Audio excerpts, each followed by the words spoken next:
bem-vindos ao Gente que Fala, sempre ao vivo, de meio-dia a 1 pela Rádio Trianon, AM 740 São Paulo, Rádio Universal, AM 810 Santos.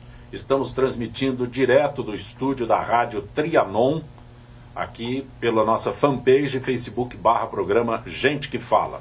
Estamos também na AltV, www.altv.com.br, e TV Guarulhos, canal 20 UHF, canal 3 da NET em Guarulhos, tanto AltV quanto TV Guarulhos, 11h30 da noite. Acesse nosso blog, conheça nossos colunistas e colaboradores, gentequefala.com.br, à sua disposição, o WhatsApp 974012235 e um telefone também à sua disposição aqui no estúdio da Rádio Trianon, São Paulo, 3289-3580. Hoje, segunda-feira, convidado secretário de Educação do Estado de São Paulo, Dr. José Renato Nalini. Dr. Nalini, que prazer tê-lo aqui. Prazer é meu, Zancopé. É uma alegria estar aqui e poder falar alguma coisa a respeito desse tema tão relevante que é a educação. O senhor está, neste ano de 2016, à frente da secretaria. É isso? O senhor foi empossado em janeiro? Finalzinho de janeiro. Então eu tenho 7 meses, de fevereiro até setembro. O senhor foi presidente do Tribunal de Justiça, tem um currículo extremamente intenso, não é? No judiciário, na justiça, e aí vem para a educação.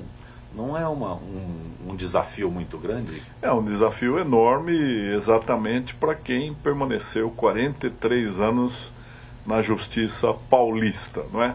Foi uma decisão, não digo que tenha sido fácil, porque eu poderia permanecer mais 5 anos no meu querido Tribunal de Justiça do Estado de São Paulo. Mas eu acreditei que poderia trazer modestamente uma contribuição para essa causa que é responsabilidade de todos. Se nós prestarmos atenção à educação, Zancopé, a Constituição da República, ela diz, artigo 205, educação, direito de todos, mas dever do Estado, da família e da sociedade. Então, na parcela cidadã, eu, depois de fazer aquilo que eu pude fazer para o judiciário, eu me senti compelido a aceitar esse compromisso de trazer alguma coisa para um olhar da justiça sobre a educação paulista. Seria conflitante a justiça, porque é um lado político, né?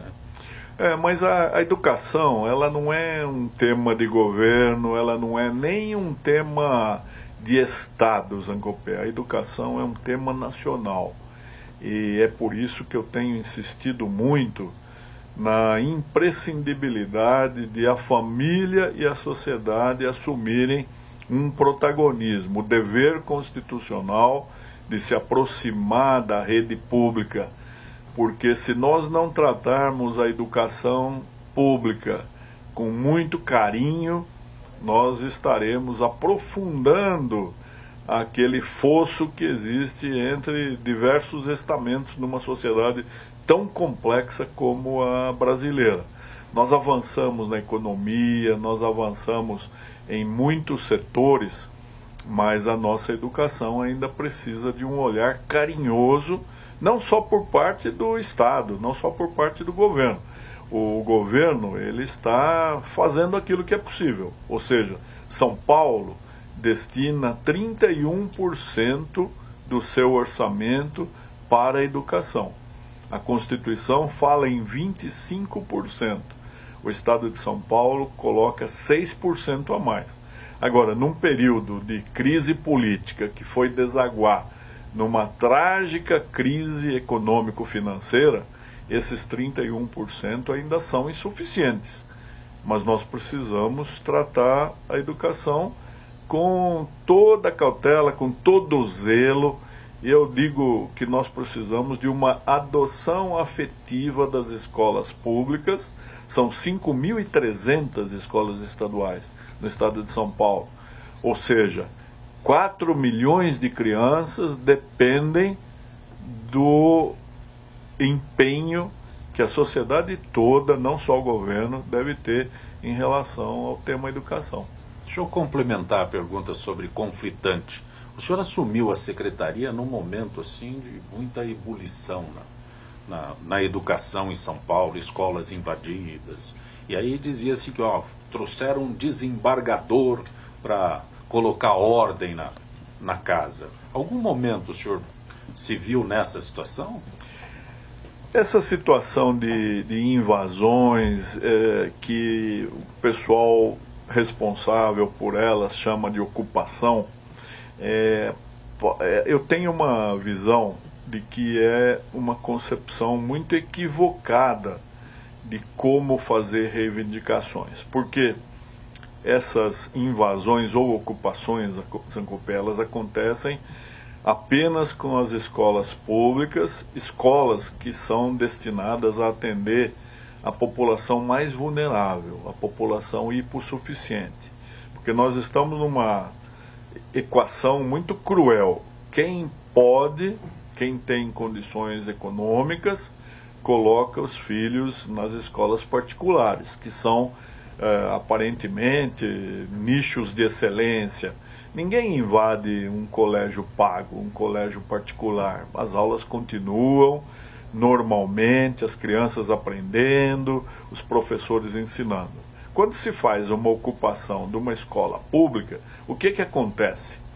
Em regra, e esse testemunho nós podemos dar e até comprovar, quando nós conseguimos retomar a escola está totalmente depredada. Há câmeras quebradas, computadores quebrados ou furtados, desaparece. A merenda, quando ela não é consumida pelo pessoal que ocupou, ela é totalmente estragada, desperdiçada, não é? E é muito triste verificar que dentre as recomendações das lideranças que ocupam, a segunda recomendação, e isso nós temos fotos por escrito, é: destruam as camisinhas usadas. Então a ocupação Como é? Destruam. Eles tinham sim, nós fotografamos o roteiro da ocupação. A ocupação segue um roteiro. Segue um roteiro para mostrar que é uma coisa glamourizada, uma coisa organizada. A segunda recomendação é: destruam as camisinhas usadas. Ou seja, não sou contra a liberdade sexual, mas não dentro da escola, não dentro com menores, não é? E não a pretexto de se estar fazendo uma reivindicação democrática. Então, quando nós retomamos uma escola dessas e somos obrigados a reformar, a restaurar, a repor equipamento que foi quebrado, desperdiçado, o alunado continua a ficar sem aula durante o período além da ocupação. Sim. Então vejam que nós estamos com essas ocupações, nós estamos aprofundando a exclusão, porque esses alunos que mais precisam de aula ficaram sem aula durante o período da invasão e continuam sem as aulas enquanto o Estado é obrigado a repor. Secretário Nalini, o que foi feito? Houve responsabilização? Eu estou agora municiando a polícia, Ministério Público e magistratura dessas comunicações, desses dossiês mostrando o prejuízo, não é? Como aquela fase de invasões ela foi de certa forma legitimada, mesmo o judiciário não concedeu, não deferiu as reintegrações, não é? Não se cuidou de identificação, porque não são alunos em tese, são alunos de outras escolas, são elementos adultos manipulados que não são estudantes, não é? Sem identificação. Com a educação. Agora nós conseguimos, depois de rever a estratégia de desocupação, porque até então o governo pedia uma reintegração, e não me parece adequado isso, porque se alguém entra na sua casa, você não vai procurar a justiça para que o invasor seja obrigado a deixar sua casa. A Constituição não quer ninguém covarde, né? O cidadão pode reagir com a própria força se ele tiver. Agora, um bem público, na verdade, era equivocada essa política da reintegração, porque quem ocupa um bem público que é de uso específico, não é uma praça, é uma escola. A escola existe para quê? Para ensinar, para propiciar a educação. Então esse bem público, patrimônio do povo, que tem uma destinação específica, ele não é objeto de posse de um grupo que elimina a possibilidade dos outros frequentarem a escola. Não. Então o Estado hoje, adequadamente, corretamente, faz uma autotutela e retira aqueles que ocuparam as escolas. Eu falo, ocupação de escola é ótima, mas a ocupação normal, regular. A ocupação com aluno assistindo aula, professor ensinando, diretora dirigindo, supervisora supervisionando. Sim, da escola. Claro. Não é? Então não faz sentido esse fenômeno que foi, de certa forma, glamourizado, mas nós conseguimos mostrar, principalmente aos destinatários. O alunado não queria ocupação, Zancopé. Sim. Nós tivemos um episódio, logo que eu assumi a secretaria, numa escola emblemática, Fernão Dias, e ali os alunos foram consultados. Foi isso? Essa foi uma dessas escolas mais dinâmicas, com um alunado muito antenado, muito politizado. Então isso é até muito bom, mas os alunos não quiseram ocupação. Quando aqueles que estavam promovendo outra vez esse movimento, os alunos foram consultados, e nós temos até o filme mostrando que 90% do alunado preferiu ter aulas, porque é com aula que se aprende, é com aula que nós conseguimos resgatar os nossos valores e assegurar bom emprego, uma vida melhor para essas novas gerações. Não é quebrando aquilo que é do povo e que o povo vai ter de refazer com dinheiro desperdiçado numa época em que o dinheiro está tão minguado, né? Secretário Nalini, no seu discurso de posse há 7 meses, o senhor disse que fazer um lugar atraente. O senhor, de novo, não conflita o discurso do senhor com o que o senhor encontrou? Sim, mas nós estamos caminhando nessa direção. Há muitas experiências exitosas, bem-sucedidas, e eu gosto muito do projeto Escola da Família, que completou 13 anos, e nós estamos revitalizando, nós estamos vitaminando e fazendo com que a escola, nos finais de semana, seja o espaço em que os pais, os vizinhos, os avós, a comunidade entra dentro da escola, faz atividades, faz oficinas, pratica esportes e apresenta shows, apresenta tudo aquilo que em certos espaços é o único ambiente que a comunidade tem para conviver, não é? Eu não gosto de citar exemplos alienígenas, estrangeiros, mas países riquíssimos. Eu tenho uma experiência na adolescência nos Estados Unidos. A escola é realmente o centro de convergência da comunidade. Então, é um país riquíssimo, né?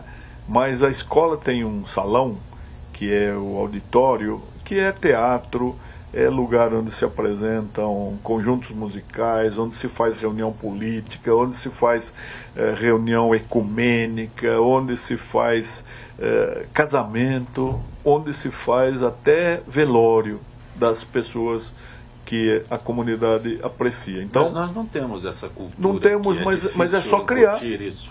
Não é difícil. Eu acho que essas novas gerações,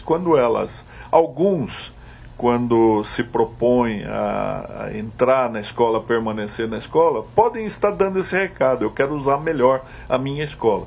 Então nós temos de abrir a escola e propiciar a quem queira a oportunidade de ficar mais dentro da escola. Eu acredito que a mãe que frequenta a escola, ela vai olhar com outros olhos a relação entre aluno e professor. Ela vai ser uma zeladora muito fidedigna da qualidade da refeição escolar. a rede pública de São Paulo propicia 2 milhões de almoços diariamente. Sabe o que é isso? Não há rede comercial que tenha condições de fornecer 2 milhões de almoços, não é? Então, nós temos uma dimensão que é realmente estratosférica. Não há empresa que tenha 4 milhões de alunos, 5.300 escolas, 400 mil pessoas na folha de pagamento da secretaria. Agora, nós temos exemplos que eu dizia muito bons, de diretores que são apaixonados, e quem trabalha com educação tem que ter paixão. Sim. É amor, não é? E você dizia de conflito. Eu, desde 69, eu leciono. Então, nunca me afastei da sala de aula. Eu comecei a lecionar na minha cidade, no Instituto de Educação Experimental Jundiaí.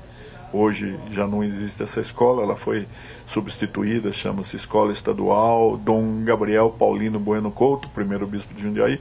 Mas comecei a dar aula para professores no curso normal, o antigo curso normal, que não está extinto, mas infelizmente nós somos da época que a escola era risonha e franca. Sim, era uma escola maravilhosa. Os alunos e os professores eram amigos, e todos nós aprendíamos uns com os outros. Não havia já essa mentalidade de eu digo, eu sou professor, eu mando, eu ensino, eu sei, vocês não sabem nada. Não. Então essa paixão pela educação faz com que haja escolas que funcionam perfeitamente numa qualidade muito melhor do que a escola privada, né? Que tem condições de oferecer um ambiente mais condigno, tanto para o seu corpo docente, como para o alunado, tem instalações presumivelmente melhores do que as nossas, mas há diretores que fazem milagre. Agora mesmo que nós temos o resultado do IDEB, não é? Que é o Índice de Desenvolvimento Escolar, a cada 2 anos o Ministério da Educação faz essa análise, essa avaliação, e foi divulgada agora, esta semana. Nós verificamos que há escolas estaduais do estado de São Paulo que bateram todos os recordes e estão na primeira linha daquilo que deva ser uma educação de qualidade. No ensino fundamental, no primeiro nível, aquelas crianças mais novas, nós já ultrapassamos a meta que seria de 2019. Então veja que nem tudo é desgraça, nem tudo é calamidade na rede pública de São Paulo. Isso graças ao esforço de pessoas assim. O senhor é do interior, então entende bem o que eu coloco agora. Não são mundos distintos na educação? A educação quando a gente se refere à cidade de São Paulo e a educação quando a gente se refere ao interior do estado? Sim, nós notamos essa diferença porque se nós pensarmos na dimensão que o Brasil tem, uma dimensão continental, e a concentração de 20 milhões de pessoas no mesmo espaço, se acotovelando, né? Todos morando um em cima dos outros, ou através dos edifícios, sim, dos prédios, ou das lajes na periferia, né? São Paulo é racionalmente alguma coisa inexplicável, é alguma coisa que prova a insensatez do ser humano. Nós não somos um Japão, que é uma ilhazinha vulcânica, sem terra, e mesmo assim uma civilização adiantadíssima. Por que nós nos concentramos aqui em São Paulo? Por que nós esvaziamos o interior, acabamos com aquela vocação que era tão bonita dos minifúndios? As pessoas tinham um sítio e a família vivia numa verdadeira autarquia, explorava a terra e não precisava de quase nada, né? Ela possuía quase tudo para sobreviver com dignidade, numa vida saudável. O que é que nós fizemos? Nós desvalorizamos o campo, nós desvalorizamos a zona rural, a lavoura, e fizemos com que hoje, assim, a minha percepção, que pode ser exagerada, mas São Paulo virou um imenso canavial, né? cada canavial separado por um presídio. Eu escrevi um artigo, cana vegetal e cana prisão, né? Cana e cana. Sim. Nós fizemos isso de São Paulo. E aí nós fizemos com que a cidade de São Paulo se tornasse um lugar em que as condições de vida são muito diferentes. Às vezes no mesmo espaço físico, é só olhar Morumbi, né? Com Sim. aquelas propriedades de primeiro mundo, e ao lado uma favela onde as pessoas não vivem com a dignidade desejável. É lógico que a criança que vive numa zona vulnerável, ela tem uma outra concepção de vida. Outra coisa que nós percebemos, e isso não é difícil de constatar, é que eu falo muito de família, e há zonas em São Paulo, principalmente na cidade de São Paulo, em que esse conceito de família é um conceito que está cada vez mais ambíguo, né? Então é muito difícil você falar para a criança, tratar a escola como se fosse extensão da sua casa, se ela não tem uma casa decente, uma casa digna. Se você fala que ela tem que tratar a professora como alguém da família, e se o conceito dela de família na vida prática é bem diferente do nosso, né?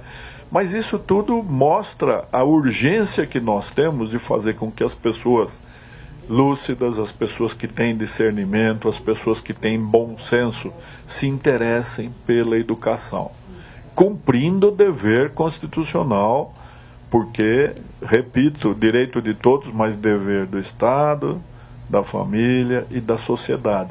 Nós temos de construir. Agora é muito mais fácil, evidentemente, numa cidade do interior, em que as pessoas todas se conhecem, né? As diretoras estão muito felizes com aquilo que o Estado pode propiciar, né? E todos têm uma vida ainda mais estável, mas isso fica cada vez mais raro, porque as grandes cidades também têm os mesmos problemas da capital, né? E como há uma grande concentração de pessoas vivendo na cidade, o esvaziamento do campo, que é uma política pública que todos também deveriam pensar, fazer as pessoas voltarem para o campo, propiciar vida digna, que hoje com a informática, com as redes, você pode estar ligado ao mundo todo e morando numa cidade com aparentemente com menores recursos, mas você não está desvinculado da realidade, tem uma qualidade de vida muito melhor. Secretário Nalini, quando o senhor diz aqui 5.300 escolas, 4 mil alunos, 4 milhões de alunos. 4 milhões de alunos, 2 milhões de refeições, um dos programas do governo do estado para atrair nessa integração era fornecer a merenda também para os irmãos dos alunos, né, no período de férias. Ainda existe esse programa? Nós esbarramos sempre com uma leitura muito estrita daquilo que é permitido, não é? Sim. Hoje nós temos muitos fiscais, não é? Nós temos Defensoria Pública, Ministério Público, Magistratura, Tribunal de Contas. Então, as medidas que aparentemente poderiam fazer com que a escola fosse realmente esse espaço de convívio, esbarram na proibição do formalismo legal, né? Até a alimentação para professores, porque é um projeto interessante fazer com que o professor, no momento da refeição, se sente com o aluno, coma a mesma comida, partilhe ali um convívio que fica mais coloquial, né? Sem o distanciamento que hoje já foi muito reduzido entre professor e aluno. Mas tudo isso esbarra em proibição, em vedação, em ações que proíbem. Não é politicamente correto.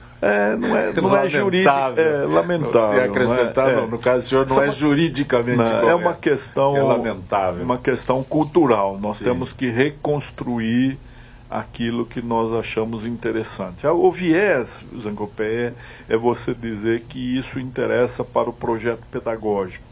Então, se nós conseguirmos justificar que medidas como essa atendem à finalidade de um melhor aprendizado, elas podem ser toleradas. Senão, raciocina-se com uma lupa muito estrita, muito mesquinha daquilo que seria um desvio de finalidade. O senhor, dentro da secretaria, está proporcionando cursos às merendeiras? Esse é um projeto muito interessante. Eu acho que é um caso de sucesso. Sim. Que nós conseguimos com que a Janaína Rueda, a Dona Onça, né, uma das 10 chefes mais respeitadas, mais premiadas do Brasil, ainda essa semana ela ganhou o melhor picadinho do Brasil, é o da Dona Onça. Ela estudou em escola pública e ela se comoveu com o pedido da secretaria de trabalhar com aqueles suprimentos que nós já temos e que são comprados por orientação do Fundo Nacional de Alimentação Escolar, né? Que hoje a nossa refeição tem que ser balanceada com os índices nutricionais adequados, diversos para cada faixa etária, numa variação que tem que ser a cada dia, não há possibilidade de repetir o cardápio, não é? E esses cardápios são divulgados. Nós solicitamos à Janaína que ela devolvesse à rede pública aquilo que ela extraiu da rede pública, que foi uma formação adequada.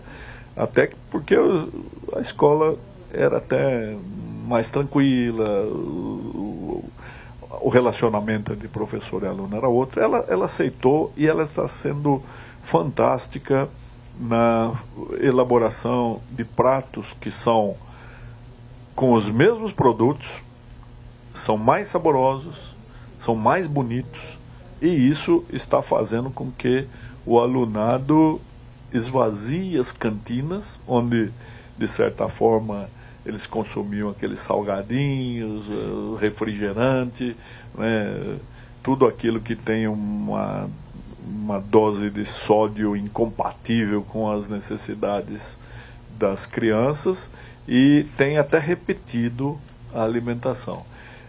Esse é um projeto que vai perdurar durante o ano todo, mas eu estive outro dia numa das oficinas em que ela estava treinando 50 merendeiras e vi a satisfação com que a merendeira, porque essa cozinheira da educação, ela é também uma pessoa que foi contaminada pela paixão. Ela, quando vê que a criança está comendo com vontade e está contente e vem repetir a comida, não é?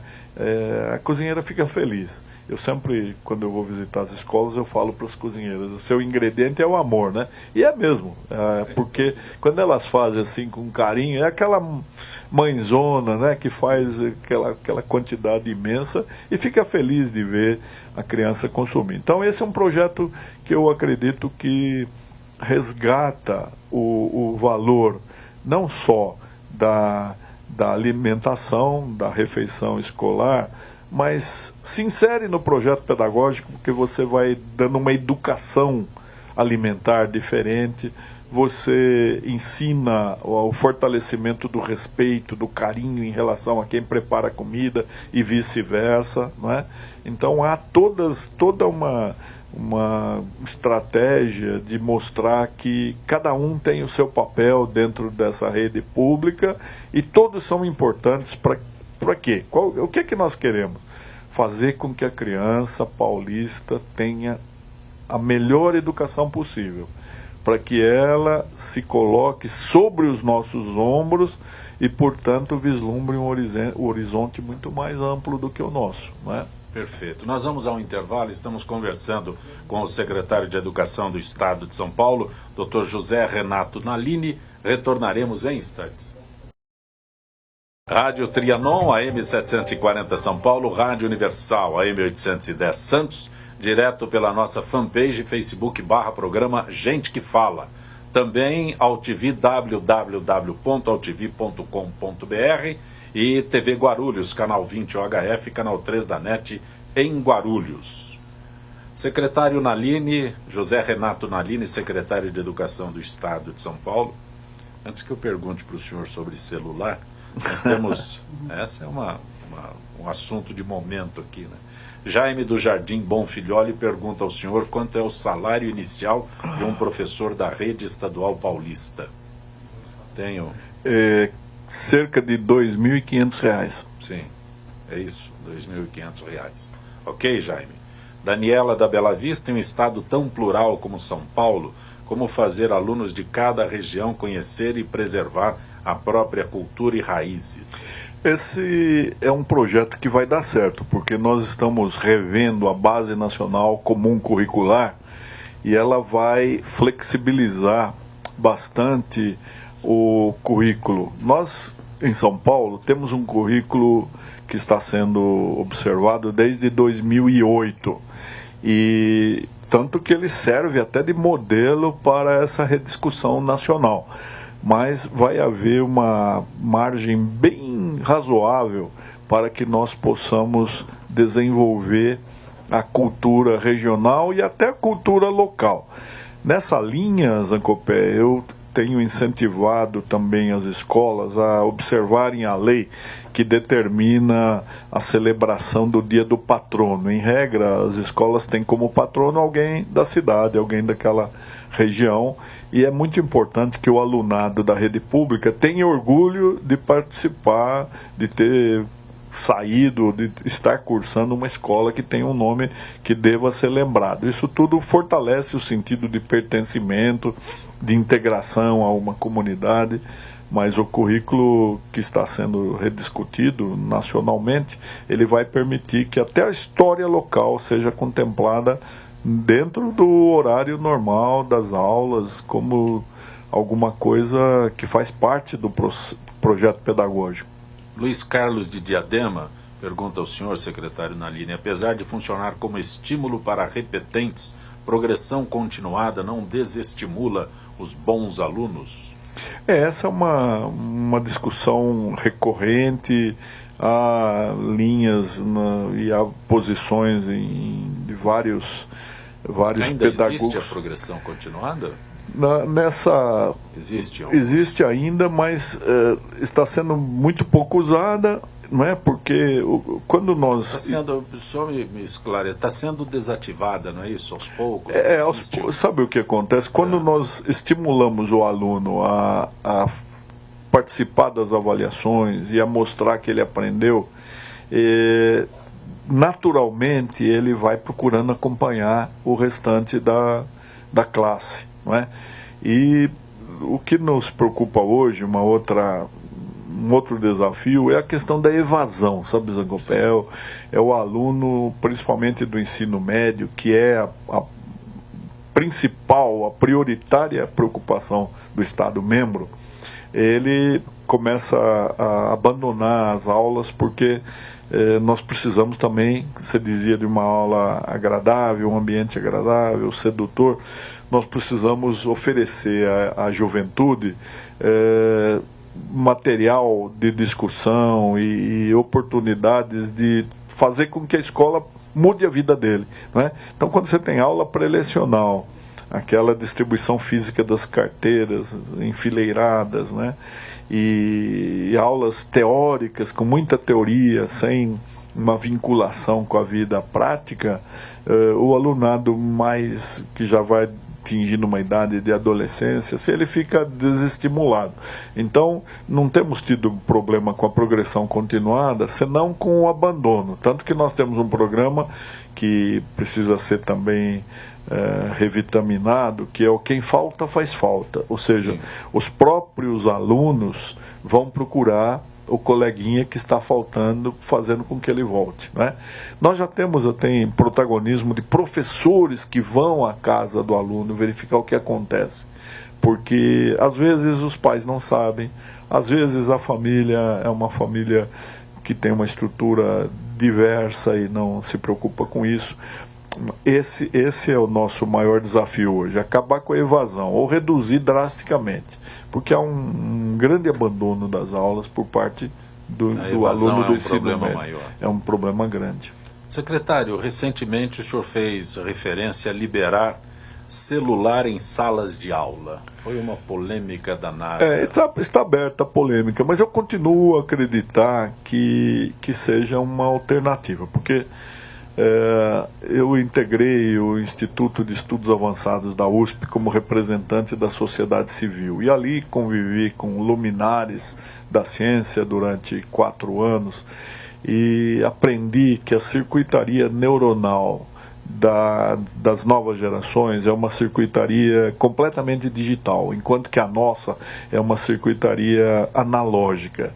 Então, pretender que a geração digital, que já se chama até de geração alfa, os mais novos, que eles sejam proibidos de manejar aquilo que faz parte, é uma extensão deles, durante o período 4 ou 5 horas, ou no ensino integral 9 horas de aula, é demais, eles não aguentam. Então nós precisamos... Nós somos migrantes, eles são nativos. Sim, eles são nativos. É difícil entender esse aspecto. Então eu não quis revogar a lei. Existe uma lei, é proibido o uso do celular na sala de aula durante o período das aulas. É que esse uso de celular que existe na lei é para acessar o WhatsApp, para mandar mensagem. Sim. O que o senhor propõe... O que eu proponho é uma vírgula ali dizendo, exceto para finalidades pedagógicas. Então, não se está suprimindo a autoridade do professor para acreditar que naquela aula ele não vai usar, ou na aula dele não vai usar. Mas eu vejo... até como professor, num momento em que a aula esteja desinteressante, ou que os alunos começam a viajar, não é? E já não estão vinculados ali, ou então algum problema de indisciplina, seria muito saudável que o professor pudesse falar, gente, pegue seus celulares, estou mandando aí uma questão, quem responder em dupla primeiro já vai ter uma avaliação, já vai, né, ou vamos fazer um debate, qualquer coisa. Eu acho que vai ajudar muito, porque eu sinto a experiência, né, isso em sala de aula de aluno universitário, e você fala alguma coisa e o aluno já está conferindo e fala, professor, já existe uma modificação, não é assim, já mudou. Aí é o sentido pedagógico. Então eu acho que se nós mergulhamos na realidade virtual, digital, eletrônica, informática, cibernética, cada um chame como quiser, se isso é irreversível, quem é que fica hoje sem a consulta às redes sociais, não é? Quem é que vive sem WhatsApp, quem é que vive sem Instagram e Facebook e tudo isso? Você começou o programa falando que estamos aí, né? Então, estamos na nossa fanpage. Se nós já estamos mergulhados nisso, por que privar a educação, que é um assunto de tamanha relevância, do uso saudável das tecnologias de comunicação e informação, todas disponíveis? Eu estou defendendo isso. Agora, também não tenho monopólio da verdade. Eu me curvarei à decisão dos mais doutos. Secretário Naline, Marcelo do Jardim Ângela, que a Secretaria de Educação está fazendo para melhorar a segurança pública no entorno das escolas públicas? Nós temos essa preocupação. Eu até acho estranho a pergunta, porque segurança pública, nós estamos falando de educação, aí perguntam sobre segurança pública. Parece que é obrigação. Como é que chama? A Marcelo do Jardim Ângela. Marcelo, a experiência que nós temos é que a escola na qual o projeto Escola da Família funciona, essas escolas são preservadas pela própria comunidade. O que nós precisamos é fazer com que o entorno, a comunidade, aquela que recebeu esse equipamento, que foi construído com dinheiro do povo, só funciona com dinheiro do povo, e que se vier a ser depredado é mais dinheiro do povo que é canalizado para alguma coisa que não precisaria e portanto vai fazer falta em outro setor. Se nós conscientizarmos essa comunidade de que a escola é dela, não é do governo, o governo é transitório, né? Aí ela mesma será uma cuidadora. Mas enquanto isso não acontece, nós estamos incentivando o PROERD, que já é um projeto que funciona com a Polícia Militar. Acabei de conversar com o ministro da Justiça, pedindo a ele que nos auxilie para ampliar a DGEM, que é a utilização do policial militar nas horas de descanso que ele teria para fazer uma aproximação com a escola. Nós tínhamos até um velho projeto de fazer com que cada escola tivesse uma residência para a polícia militar, e o que foi vedado porque hoje os policiais têm receio de morar ali, não há nem muita aceitabilidade por parte deles. Nós temos as rondas escolares, e tem uma coisa muito valiosa que chama 190. Se alguém vê a escola sendo depredada ou sendo alvo de furto, precisa ligar para 190 para que a Polícia Militar atenda essa ocorrência. Só que eu acho que, mais uma vez, é a comunidade toda que tem que zelar pelo aquilo que é dela. O dinheiro é do povo, e ele tem de ser responsável também ajudando a preservação. Repito, a escola não é do governo, a escola é dos alunos. Os alunos são parte da população. Secretário Nalini, por que a sociedade órfã, a carta aberta que o senhor mandou para o Ministério da Educação? Isso aí foi um artigo, Zancopé, escrito antes de eu assumir a educação. O senhor mandou quando estava já no exercício do cargo? Não mandei nada. Isso aí descobriram um artigo que começa, sabe, hoje, como você não tem controle, depois que você escreve alguma coisa, começa, e mesmo uma gravação, às vezes você fala alguma coisa inadequada, eu falo muito, então é fácil pensar um trechinho de alguma entrevista, de alguma participação em programa, e veicular aquilo descontextualizado. Só, a informação que foi divulgado quando o senhor já estava no exercício como secretário. Isso foi artigo. Eu escrevo muito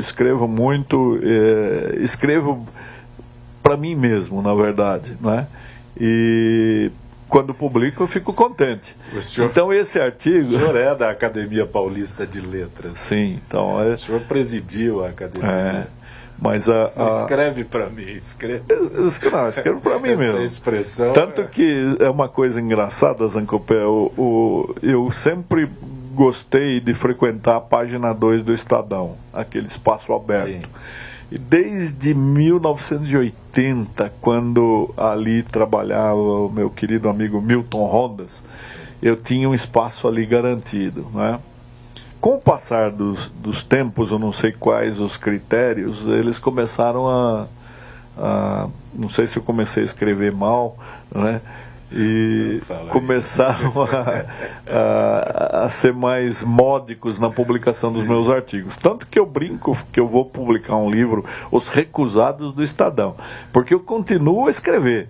O senhor mantém o blog ativo? Mantenho, porque na minha cidade, que é Jundiaí, eu sou jornalista profissional, tenho naquela carteira de trabalho, anotação, lembra disso? Sim. Quando houve aquela exigência anteriores, eu tenho ali jornalista profissional, eu sou jornalista profissional. Se ficar desempregado, eu vou lá bater as portas da mídia. Mas eu escrevo no jornal da minha cidade, no jornal de Jundiaí, desde 1963, e 2 vezes por semana saem meus artigos ali, quinta e domingo. Então eu tenho necessidade de escrever, E esse artigo ele foi escrito ainda na condição de presidente do Tribunal de Justiça. Eu comecei a repensar a necessidade ou o equívoco do crescimento desmesurado do Estado, a partir de constatações dos economistas, que depois alguns juristas começaram a seguir, como o meu amigo Ives Gander da Silva Martins. O Estado brasileiro não cabe no PIB. Sim. Nós temos gastos superiores àquilo que nós produzimos. Então, nós temos falibilidade ou carência, deficiência em todos os serviços públicos, por causa desse crescimento. Então, com esse artigo, o que eu quis dizer? Que quando nós temos uma promessa de democracia participativa, ou seja, a população precisa participar, precisa assumir responsabilidades, porque nós temos uma Constituição que fala 76 vezes em direitos, só 4 vezes em deveres, 2 vezes em produtividade, 1 só vez em eficiência, 1 só vez em moralidade, nenhuma vez em ética. Essa é a Constituição que nós temos. Nós despertamos na população uma onda indômita e insaciável de reivindicações. Todo mundo só tem direito. Então eu falo, olha, né, a educação, ela tem, o Estado tem o seu papel, mas ele está fazendo no limite das forças dele. Quando cai a arrecadação, 31% do orçamento é insuficiente para manter essa máquina, e as demandas, inclusive judiciais. A judicialização da educação está sendo alvo dessa demanda paralela à judicialização da saúde, que é um grande problema hoje. Você viu essa semana, conseguiu-se um tratamento de saúde para uma cadelinha. Não, ela merece sim, mas será que com o dinheiro do povo não existe ninguém mais precisando de atendimento, né? Então nós estamos num paroxismo. O que eu quis dizer é que a sociedade, ela está muito tutelada, ela acha que o governo pode tudo. E em educação, nós precisamos fazer com que família e sociedade também participem.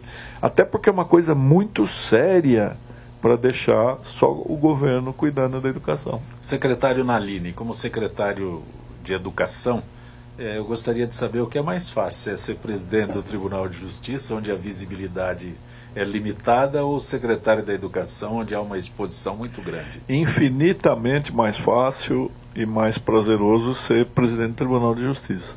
Porque no Tribunal de Justiça, Zancopé, o que eu percebi só agora, depois de 43 anos, você tem um ambiente... Dá para fazer um parâmetro. É um ambiente de muita polidez, de muito ritualismo. Por quê? Não que nós sejamos um universo de santos, né? Mas até aqueles que nós temos assim alguma dúvida sobre a franqueza, sobre a sinceridade, tudo, eles conversam conosco de uma forma muito polida, por causa do ritual, né? O juiz não conversa com as partes, então ele só conversa com o advogado, que é esse decodificador, né? E o advogado trata o juiz de excelência, as petições são redigidas tecnicamente. O terreno da educação é um terreno onde eu esperava que houvesse um clima de maior harmonia, até porque a educação é uma coisa tão importante que ela deveria fazer com que as nossas pretensões pessoais fossem amortecidas com o pensamento voltado para a criança. A criança não tem culpa de problemas políticos, de divisões, de antagonismos, né? Mas nós estamos numa fase no Brasil em que o interlocutor ou é cúmplice ou é inimigo mortal.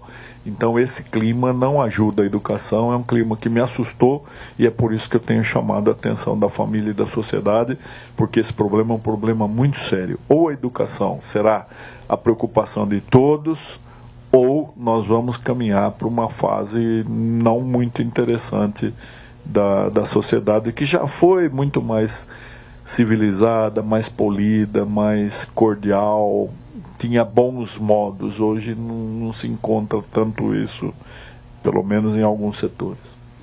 O secretário Nalini, José Renato Nalini, secretário da Educação, estamos chegando aqui ao final do nosso Gente que Fala. Ainda ficaram as perguntas do Marcos de Pinheiros, da Mariana do Tatuapé, Daniel da Vila Andrade, mas foi extremamente gratificante tê-lo hoje aqui. O senhor ainda encontra tempo para... O senhor disse que escreve, continua escrevendo, tem um blog ativo. Fatalmente a leitura, que é um grande prazer do senhor, continua em Sim, pauta. Isso não pode, porque é o meu oxigênio, né? Sim. Se eu não ler, não escrever, aí cuidar apenas de Porque problemas... parece despropósito, ler e escrever são bem distintos. Sim, Né? mas eu acho que eu leio uma coisa e já me surge uma inspiração para traduzir aquilo para uma outra, para fazer uma vinculação. Então agora com a educação, que sempre foi minha preocupação, mas não era a minha preocupação primeira, era decidir os processos, era julgar. E agora eu descobri que educação é uma questão de justiça. Aliás, é o próximo livro, Educação, uma questão de justiça. Já está sendo redigido. Que bom. Agradeço a tua gentileza Eu que ter agradeço. vindo ao nosso Gente que Fala. Muito bom tê-lo aqui. Muito obrigado, Zancopé. Foi um prazer. E aqueles que nos ouvem, por favor, visite a escola do seu filho. Mesmo que você não tenha filho na escola, visite a escola próxima, aquela que você passa todos os dias e que está precisando de um abraço carinhoso. É assim que nós vamos melhorar a educação pública no Brasil. Gente que Fala tem a direção-geral do jornalista Fausto Camunha, diretora de produção Zenilda Salvato, redação Pedro Esquiavon, produção cultural Ricardo Godoy. Na rádio Trianon, Benebene, Cléo Rodrigues, Neildo Neres, Ricardo Valim. Na direção da TV Guarulhos, Fernando Mauro. Na direção da UTV, Alberto Luquete. Na técnica, James Eduardo, Paulo Afonso e Iago Matsumoto. Estaremos de volta amanhã, meio-dia. Gratos, até lá.